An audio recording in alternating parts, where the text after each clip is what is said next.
Hello friends, welcome to Sundar's lunch box. ఈరోజు మనం చాలా క్రిస్పీగా టేస్టీగా ఉండే ఒక దోశ రెసిపీని చూద్దామండి. హోటల్స్లో మనం దోశను తింటాం కదండి, అది ఏ టేస్ట్ అయితే ఉంటుందో సేమ్ అదే టేస్ట్తో ఈ దోశ ఉంటుందండి. ఈ దోశ కోసమని పిండిని ఎలా ప్రిపేర్ చేసుకోవాలో చూసేద్దాము. ఈ పిండి కోసమని ఒక గిన్నెని తీసుకొని దానిలో 2 కప్పుల వరకు బియ్యాన్ని వేసుకోండి. దోశల కోసమని కొద్దిగా లావుగా ఉండే బియ్యాన్ని వేసుకోండి. ఇక్కడైతే నేను రేషన్ బియ్యాన్ని తీసుకున్నానండి. తర్వాత అదే కప్పుతో అరకప్పు వరకు మినపగుళ్ళని వేసుకోండి. అలాగే అరకప్పు వరకు పచ్చిశనగపప్పుని వేసుకోండి. పచ్చిశనగపప్పుని వేసుకోవడం వలన దోశ క్రిస్పీగా మంచి రంగుతో వస్తుందండి. అలాగే 1/2 టేబుల్ స్పూన్ వరకు మెంతుల్ని వేసుకోండి. మెంతుల్ని వేసుకోవడం వలన దోశ టేస్ట్ అనేది చాలా బాగుంటుంది. తర్వాత దీనిలోకి నీళ్లు పోసుకొని 2-3 సార్లు శుభ్రంగా కడిగి మళ్ళీ ఫ్రెష్ వాటర్ని వేసుకొని తర్వాత దీనిలోకి అరకప్పు వరకు అటుకుల్ని వేసుకోండి. అటుకుల్ని వేసుకొని మూత పెట్టి ఒక 6 గంటలు ఈ పప్పుల్ని నాననివ్వాలి.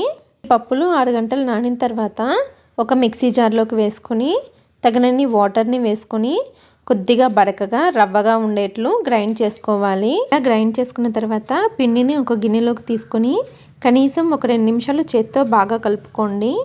ఇలా పిండిని చేత్తో కలుపుకోవడం వలన పిండి ఫర్మెంటేషన్ అనేది చాలా బాగా జరుగుతుందండి. ఇలా కలుపుకున్న తర్వాత పిండి పైన మూత పెట్టి కనీసం 8 గంటలు పిండిని పులియనివ్వాలి. 8 గంటల తర్వాత పిండి చూసారా ఎంత చక్కగా పులిసిందో. ఇప్పుడు ఈ పిండిని ఒకే డైరెక్షన్లో చక్కగా కలుపుకోండి. ఇప్పుడు ఈ పిండిలో రుచికి తగినంత ఉప్పు వేసుకుని కలుపుకోండి. మీరు కావాలంటే మీకు కావలసినంత పిండిని ఒక గిన్నెలోకి తీసుకొని రుచికి తగినంత ఉప్పు వేసుకొని బాగా కలుపుకొని మిగిలిన పిండిని ఫ్రిడ్జ్లో పెట్టుకోవచ్చండి. దీన్ని కలుపుకున్న తర్వాత దోశలు వేసుకోవడానికి దోశల ప్యాన్ పెట్టి కొద్దిగా నీళ్లు చిలకరించండి. తర్వాత ఆ వాటర్ని టిష్యూతో తుడిచేసేసి కొద్దిగా ఆయిల్ వేసుకొని ప్యాన్ అంతా అప్లై చేయండి.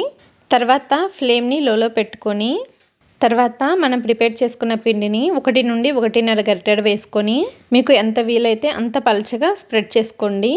దోశను వేసుకున్న వెంటనే మంటని మీడియం ఫ్లేమ్లో పెట్టుకోండి. తర్వాత ప్యాన్ని అటు ఇటు తిప్పుతూ దోశని కాల్చుకోవాలి. దోశ పైన తడి అంతా ఆరిపోయిన తర్వాత కొద్దిగా నూనెను కానీ నెయ్యిని కానీ వేసుకొని ప్యాన్ని అటు ఇటు తిప్పుతూ దోశని ఎర్రగా కాల్చుకోవాలి. దోశ ఒకవైపు ఎర్రగా కాలిన తర్వాత రెండో వైపు కూడా తిప్పి 1 నిమిషం కాలనివ్వండి. దోశ రెండో వైపు కూడా కాలిన తర్వాత ఫోల్డ్ చేసి ప్లేట్లోకి తీసేసుకోవడమేనండి. చూసారు కదండి, చాలా క్రిస్పీగా టేస్టీగా ఉండే దోశల రెసిపీని. ఈ దోశలు అయితే కరకరలాడుతూ చాలా బాగుంటాయండి. తప్పకుండా ట్రై చేయండి. దోశలు నేను పల్లీ చట్నీతో సర్వ్ చేసుకున్నానండి. టేస్ట్ అయితే చాలా బాగుంది. మీరు కూడా తప్పకుండా ఒకసారి ట్రై చేయండి. ఓకే ఫ్రెండ్స్, ఈ దోశల రెసిపీ కనుక మీకు నచ్చినట్లయితే సుందర్స్ లంచ్ బాక్స్ ఛానల్ని లైక్ చేసి షేర్ చేసి సబ్స్క్రైబ్ చేసుకోండి. Thanks for watching. Hello friends, welcome to Sundar's lunch box. ఈరోజు మనం రెస్టారెంట్ స్టైల్లో పేపర్ దోశని ఇంట్లోనే చాలా సింపుల్గా ఎలా ప్రిపేర్ చేసుకోవచ్చో చూద్దామండి. దోశ అయితే చాలా క్రిస్పీగా చాలా టేస్టీగా ఉందండి. మీరు కూడా తప్పకుండా ట్రై చేయండి. ఇక లేట్ చేయకుండా ఈ క్రిస్పీ దోశని ఎలా తయారు చేసుకోవచ్చో చూద్దాము. ఫస్ట్ దోశల పిండి కోసం ఒక గిన్నెని తీసుకొని దానిలో 1 కప్పు మినపగుళ్ళని వేసుకోవాలి. తర్వాత అదే కప్పుతోటి 3 కప్పుల బియ్యాన్ని వేసుకోండి. ఇక్కడ మనం తీసుకునే బియ్యము కొంచెం లావుగా ఉండాలండి. రేషన్ బియ్యాన్నైనా తీసుకోవచ్చండి, లేదంటే దోశల బియ్యాన్నైనా వేసుకోవచ్చు. నేనైతే దోశల బియ్యాన్ని వేసుకున్నానండి. మనకి బయట షాప్స్లో దోశల బియ్యం దొరుకుతాయండి. అవి కనుక లేకపోతే రేషన్ బియ్యాన్ని వేసుకోండి. తర్వాత దీనిలోకి 1 టేబుల్ స్పూన్ మెంతుల్ని వేసుకోండి. మెంతుల్ని వేసుకోవడం వలన దోశ అనేది చాలా క్రిస్పీగా టేస్టీగా మంచి కలర్ఫుల్గా వస్తుందండి. ఇప్పుడు వీటన్నింటినీ నీళ్ళతో 2-3 సార్లు శుభ్రంగా కడగండి. ఇప్పుడు ఈ కడిగిన నీళ్ళన్నీ తీసేసి ఏ కప్పుతో అయితే మినపగుళ్ళని బియ్యాన్ని తీసుకున్నారో అదే కప్పుతో 4 కప్పులు మంచినీళ్ళు పోసుకొని బియ్యాన్ని మినపప్పుని నానబెట్టండి. మనం దోశ కోసమని 3 కప్పుల బియ్యము 1 కప్పు మినపప్పుని తీసుకున్నాం కదండి, అందుకని 4 కప్పుల వాటర్ని తీసుకున్నాము. 4 కప్పులు నీళ్ళు పోసుకున్న తర్వాత ఇప్పుడు బియ్యాన్ని మినపప్పుని 5 గంటలు నానబెట్టండి. 5 గంటలు నానబెట్టిన తర్వాత చూసారు కదా, మనకి బియ్యము మినపప్పు బాగా నానాయి. ఇప్పుడు ఈ బియ్యం మినపప్పుల్ని నేను గ్రైండర్లో వేసుకుంటున్నానండి. పప్పుల్ని మంచినీళ్ళు పోసి నానబెట్టాం కదండి, ఆ నీళ్ళని గ్రైండ్ చేయడానికి కూడా వాడండి. నీళ్ళని చూసుకొని వేసుకోండి. పిండిని మరీ మెత్తగా కాకుండా లైట్గా బరకగా ఉండేట్లు గ్రైండ్ చేసుకోండి. అప్పుడే దోశ మనకి క్రిస్పీగా వస్తుంది. తర్వాత ఇలా గ్రైండ్ చేసుకున్న పిండిని ఒక గిన్నెలోకి వేసుకోండి. పిండిని గిన్నెలోకి తీసుకున్న తర్వాత గెరటితో ఒకసారి మొత్తం కలిపేసేయండి. ఇలా పిండిని కలుపుకున్న తర్వాత ఈ పిండి పైన మూత పెట్టి ఒక ఫుల్ నైట్ లేదా 8 నుండి 10 గంటలు పులియనివ్వండి. నేనైతే ఫుల్ నైట్ పిండిని అలా వదిలేసానండి. చూసారు కదా, పిండి చాలా బాగా పొంగింది.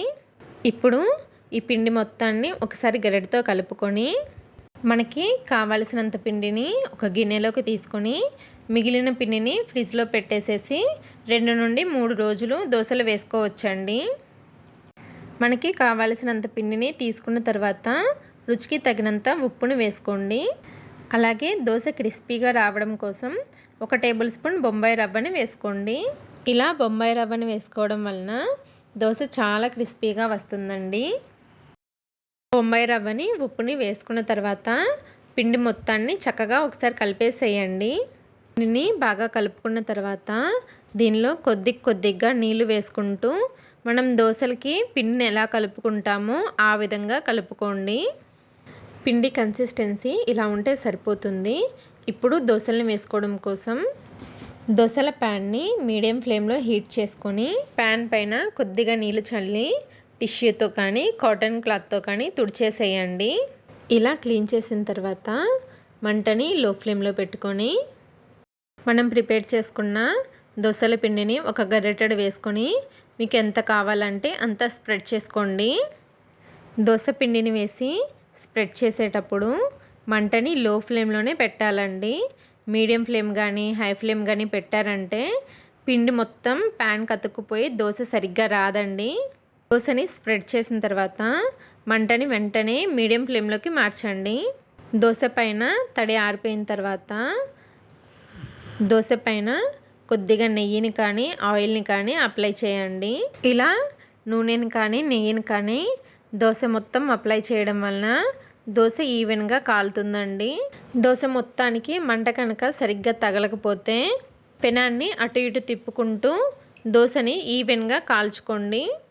పెనాన్ని అటు ఇటు తిప్పుతూ దోశని కాల్చుకోవడం వలన దోశ మొత్తం ఈవెన్గా క్రిస్పీగా కాలుతుందండి. దోశ మొత్తం ఈవెన్గా కాలిన తర్వాత ఒక ప్లేట్లోకి తీసుకొని సర్వ్ చేసుకోవడమేనండి. చూసారు కదండి దోశ ఎంత క్రిస్పీగా కాలిందో. ఇదే విధంగా మిగిలిన పిండితో కూడా దోశలను వేసుకోండి. దోశను వేసే ప్రతిసారి పెనం పైన నీళ్ళు చిలకరించుకొని టిష్యూ పేపర్తో క్లీన్ చేసిన తర్వాత మాత్రమే దోశను వేసుకోండి. నీళ్ళని చిలకరించకుండా ఫ్లేమ్ని హైలో పెట్టి దోశను వేశారంటే దోశ మెత్తగా వస్తుందండి. టేస్ట్ కూడా అస్సలు బాగుండదు.